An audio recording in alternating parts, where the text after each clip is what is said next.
And I remember crying, and like somebody in housekeeping like held me while I cried, and it was like they were just like mopping, and I don't know. I appreciated that so much. And I thought about this a lot. Even when I think about like my own mortality, that doctor was going to come and tell us that she was going to die, but she died before he got a chance. And I don't know what would have been better. The way that she died, it was so unexpected. It was traumatizing and it was terrible. Or knowing that it was going to happen.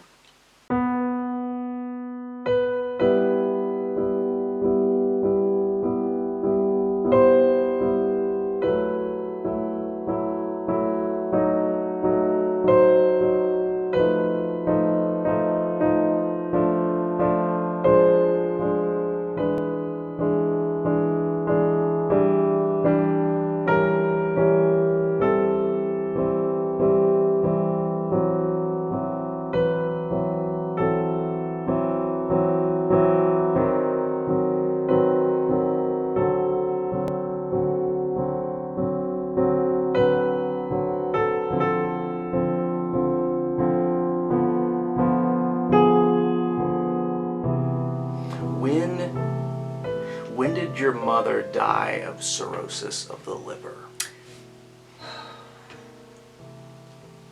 I can't remember the year,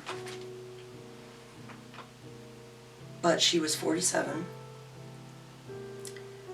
And I'm 41. I'll be 42 in February. So I think about like my own death a lot. Like, I've always thought I was going to die at 47. And it was brutal. It was just, she got sick and her eyes got really yellow, and then she started like throwing up, and so convinced her to go to the doctor because we thought it was just her gallbladder, and full-blown cirrhosis. And she found out like right before Halloween, and then so November 1st is when she quit drinking, and then she got so much sicker, I think because she wasn't drinking. Her liver didn't know what to do. It was freezing cold, and I went up there to see her in the hospital, and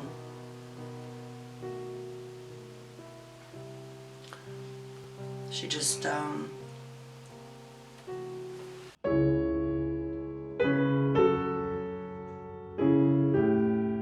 we're all gonna die. But I feel like the doctors just told us what we wanted to hear for a really long time. And so we didn't actually understand like how serious this was, how sick she was. And, you know, well, she's just gonna get on the transplant list. Like, okay. Like, do you know how many people are on the liver transplant list? An alcoholic isn't gonna be at the top. And I remember my dad said that, I'll have to fact check, but that John Wayne got a liver transplant. Like, that's John Wayne.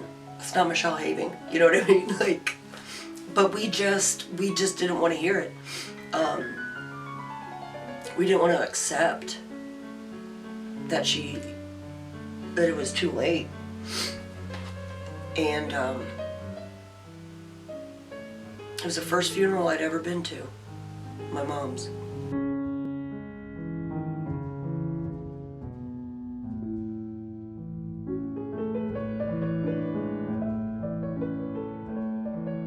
So I was just excited about this friendship, like a true friendship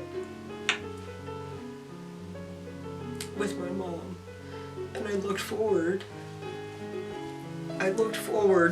to where that was gonna go.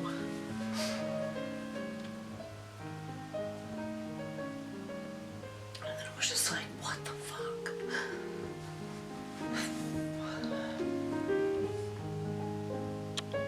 And that's when I really started drinking, which is crazy.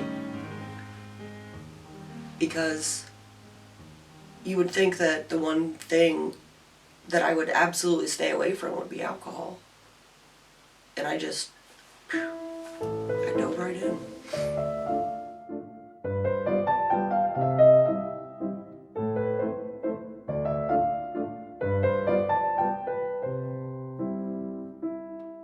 And I want to ask her, the main thing I want to ask her, because one thing that I've realized about myself, thinking about how much I drank, how much it escalated, and I would say it got bad a year or less before I got sober, because I had an active suicide plan. I just didn't want to live anymore. I didn't give a shit. I was just tired of everything. It wasn't working. Alcohol wasn't working.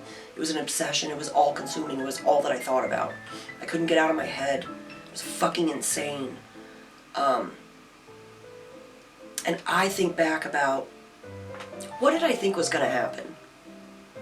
You can't drink like that forever. And so I wonder what my mom thought too. And I honestly think, for myself, and I wonder if it was the same for my mom, that we seriously thought we'd just grow out of it.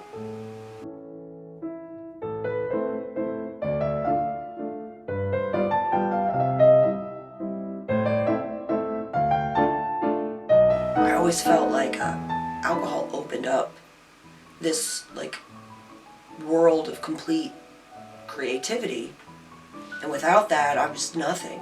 And so I drank to feel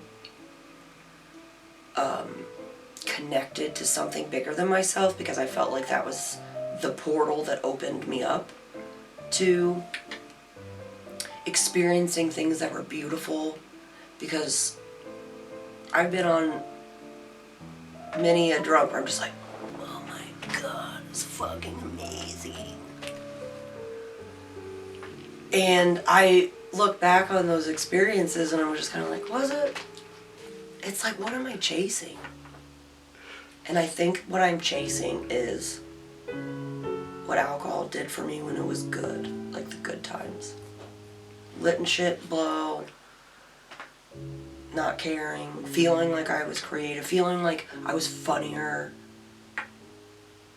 I've laughed my ass off in sobriety, like genuine laughter, a couple of times.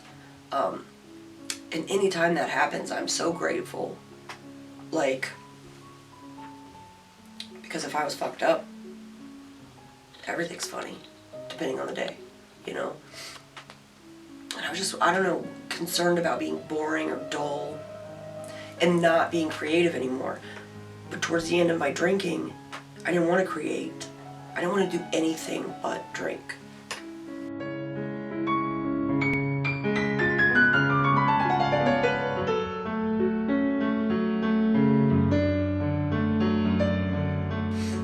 And to be such like an artsy, sensitive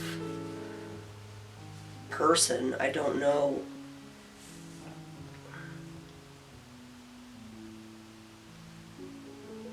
After my mom died, my relationship with my dad really changed. He was going through his own shit. And so was I, but we just couldn't see eye to eye. We couldn't talk. And of course I was emotional. My son had a really hard time. She died right in front of him. He's 6 years old, he has autism. I couldn't grieve for my mother for like 6 months. I had to hold my shit together for him. And so what he saw as me not being able to move on with my life, I saw as me finally being able to grieve the loss of my mother. And he always really made me feel weak, or that something was wrong with me for how much I cried for crying. So I do have a weird relationship with how I feel about crying. And I'm trying to just be okay with being myself. I'm 41 years old and it's still a struggle. Like, do we ever figure it out? You know? I don't know.